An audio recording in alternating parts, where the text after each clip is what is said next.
Lantas mengenai momen description ya, yang tadi juga salah satu dari 4 tahap yang dijelaskan, apabila gelap bisa diisi dengan cahaya. Iya.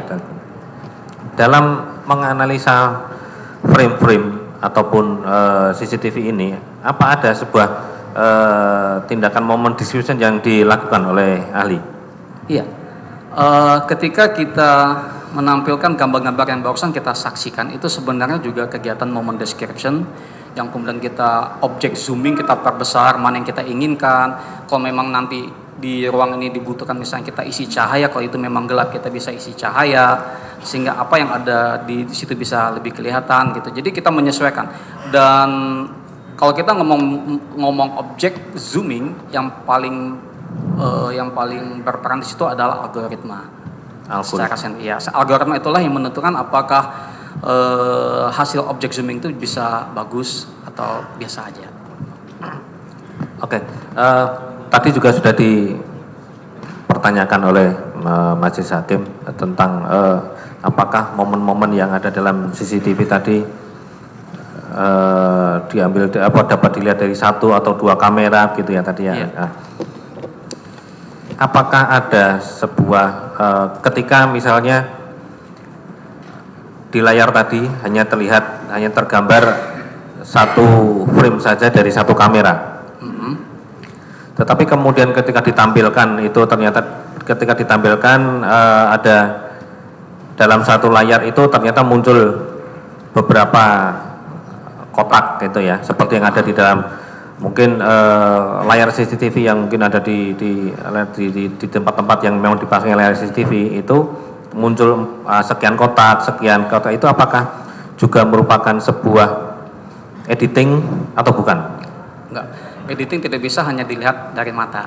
Oke. Harus dianalisis, yang tadi kita menggunakan 4 teknik untuk menunjukkan itu editing apa tidak. Tidak hanya dari mata, itu nggak bisa. Oke. Kalaupun apakah ahli di sini juga bisa melakukan sebuah tayangan ya? Tadi yang sudah ditayangkan hanyalah berupa satu momen dan satu momen dari 1 kamera saja. Apakah bisa juga ditampilkan dari 1 kamera itu sehingga muncul kelihatan pergerakan yang dari sisi kamera yang pertama kemudian tertangkap di kamera kedua, itu bisa berkesinambungan? Iya, apakah itu bisa ditampilkan? Iya, dan apakah itu merupakan sebuah proses editing? Bukan. Itu merupakan mendapatkan keterangan yang lebih jelas. Jadi gini,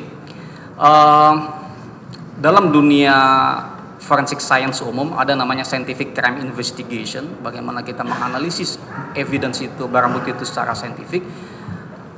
Satu filosofi yang sangat mendasar dimanapun kepolisiannya di dunia, kita diajarkan berpikir secara komprehensif, istilahnya tuh comprehensive analysis. Jadi berpikir secara global, mendapatkan potongan-potongan. Sejatinya evidence itu yang kita bilang evidence can talk, evidence bisa memberikan informasi itu yang nanti ditata. Yang mana nanti informasi itu akan membentuk gambar yang besar. Contoh gini, misalnya saya membuat gambar huruf A. Gambar huruf A ini kemudian saya pecah menjadi kepingan puzzle 30 keping. Dan 30 keping ini kalau misalnya hilang 1 keping, dimanapun itu, saya selaku forensic scientist masih bisa bilang itu huruf A. Jadi karena itu kita mencoba mendapatkan kepingan yang makin banyak itu makin bagus. Oke. Sekarang kalaupun apakah ahli juga bisa menayangkan sebuah, tadi sudah dijelaskan bahwa apa yang sering kita lihat, apa yang tadi sebagian besar kita lihat adalah sebuah tayangan CCTV yang dari arah depan.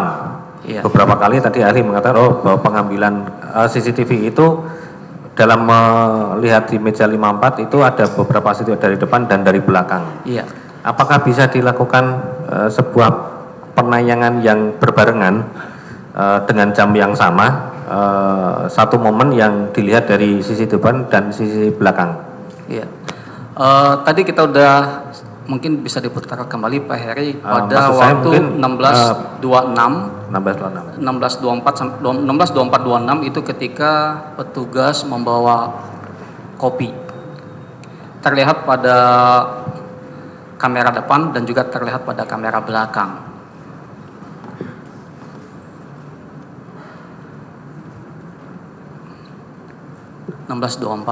Ya. Mundur Pak Heri. 16.24.19 dia mulai datang. Mundur, please. Terus mundur lagi terus. Ya itu. Diperbesar, zooming in please. Ya, terus ya, lagi. Ya. Itu kalau kita lihat petugas membawa kopi yang nanti dihidangkan di meja nomor 54 dan itu posisi terdakwa ada duduk di situ. Zoom out, kecilin.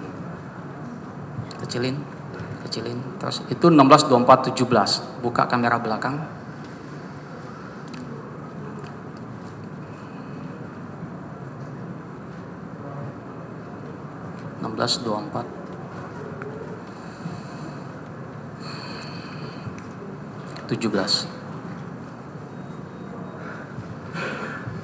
Hits kelewatan, iya. Jalanin. Zooming please. 16.24.17. Iya. Mundur 17.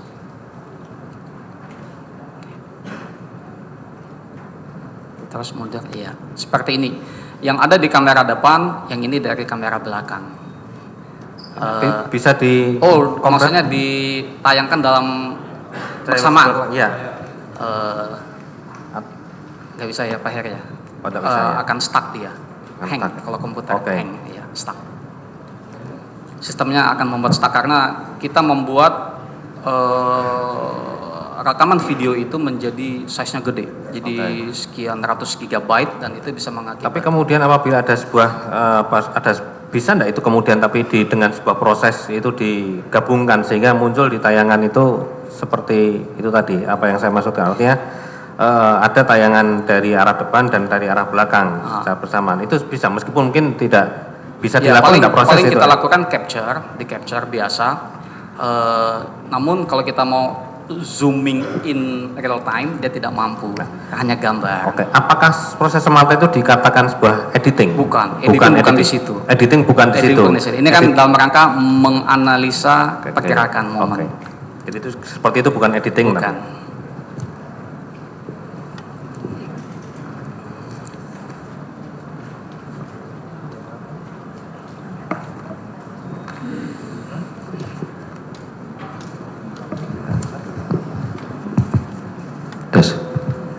Saudara Ali, ada beberapa pertanyaan yang menyambung dari rekan saya tadi. Tadi dijelaskan bahwa menggabungkan satu frame-frame itu bukan merupakan proses editing. Tadi saudara juga jelaskan bahwa dalam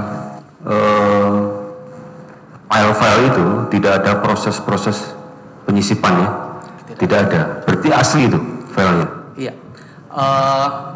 Memang dalam terminologi forensik itu tidak ada istilah asli. Iya. Ya, tapi yang jelas itu tidak ada editing, benar adanya. Benar adanya. Yang tadi dibilang kalau misalnya 2 frame jadi 1, itu juga bukan editing dalam artian mengubah sesuatu, itu bukan. Bukan. Ya, ada namanya kegiatan enhancement. Enhancement itu meningkatkan kualitas. Kalau misalnya awalnya resolusinya rendah, dibikin resolusinya tinggi. Kalau awalnya di situ kurang terang karena intensitas cahayanya kurang gelap, dikasih cahaya. Itu enhancement, bukan editing. Bukan editing ya. Bukan editing. Jadi tidak ada penyisipan ya, saya tegaskan lagi ya. Tidak ada. Tadi yang sudah dijelaskan tadi tugas dari bagian dari tujuan dari digital forensik adalah membuat jelas ya. Mungkin bisa lebih spesifik kaitannya dengan tugas-tugas dalam pengungkapan suatu kasus. Ya. Jadi barang bukti itu tidak akan bermakna apa-apa jikalau tidak diperiksa dan dianalisa secara forensik. Ya.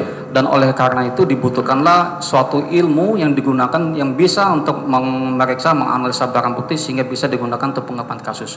Dan ilmu itu yang dinamakan forensic science. Forensic science. Forensic science berkembang, ada namanya kedokteran forensik, kimia forensik, biologi forensik, toksikologi forensik, balistik forensik, dokumen forensik. Ada banyak sekali cabangnya, belasan hingga puluhan. Salah satunya adalah digital forensik.